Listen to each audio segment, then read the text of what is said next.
si Mama Rhea at ito po ang aking baby, si Elise. Madam Inday yan. Una sa lahat, sabihin ko po, siya ay may epilepsy and may developmental delay po siya. 5 years old na po siya. At first time po namin itong i-vlog yung condition niya. Yung una po, 2 years old siya. Hindi namin siya napansin na may epilepsy siya.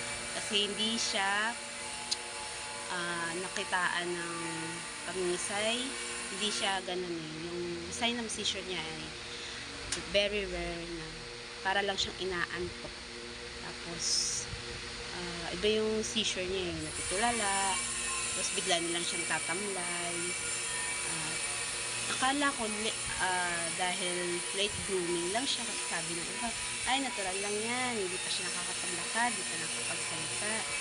Nung after nun, mga ilang months, nung 2 years siya, wag to 3 years old na siya, nun lang po siya na parang iba na eh, yung gumaganon-ganon na siya yung mata niya, tapos napapadalas na, kasi dati week lang na everyday, tapos naging hours na. Kaya sabi ko, iba. Tapos madali siyang magkasakit dati, nagka-tikdas.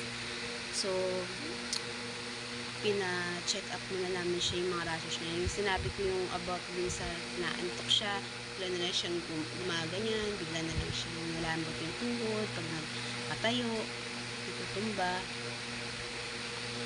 Pina-ano kami ng pediatrician sa neuropedya.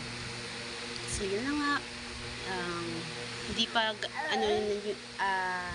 diagnosed as epilepsy, pero yun ang tingin niya. Una pa lang, epilepsy kasi nga sa sign niya ng seizure.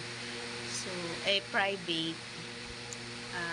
Wala kasi yung that time sa public hospital dito sa amin, walang neuropedya. So, medyo matagal ang kitaan. Tapos, nag-EEG siya para malaman. Nag-normal naman yung EEG niya. So,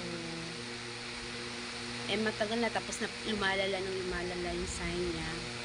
So, dinala ko siya sa PGH. Doon, medyo okay. Pero, after kahit may maintenance siya, hindi siya agad-agad nawala yung pagka-seizure niya, na minsan kahit doktor po ay hindi daw talaga nila mapapansin yung seizure niya kasi hindi mo alam kung inaantok lang talaga siya or basta malamya siya, basta may kakaiba. So akala talaga na iba is normal lang siya. So nung tinaasan yung gamot ng maintenance, medyo okay sa ngayon, okay. Pero yung speech niya is delay pa rin. Kailangan niya ng therapy, pero hindi namin pakaya. So, ako na lang yung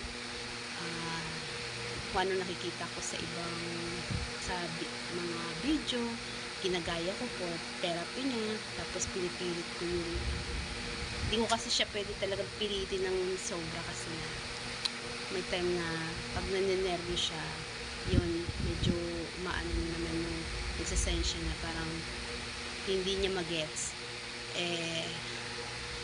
Pag nagsisisure ang isang bata, yung mga tinuturo mo, lalo na may late developmental siya, kung tinuturo mo, mawawala niya, makakalimutan niya. So, back to zero ka na. Kung may tanong po kayo, comment nyo na lang po para at least mayroon kaming maidagdag na based on experience lang. Bye-bye!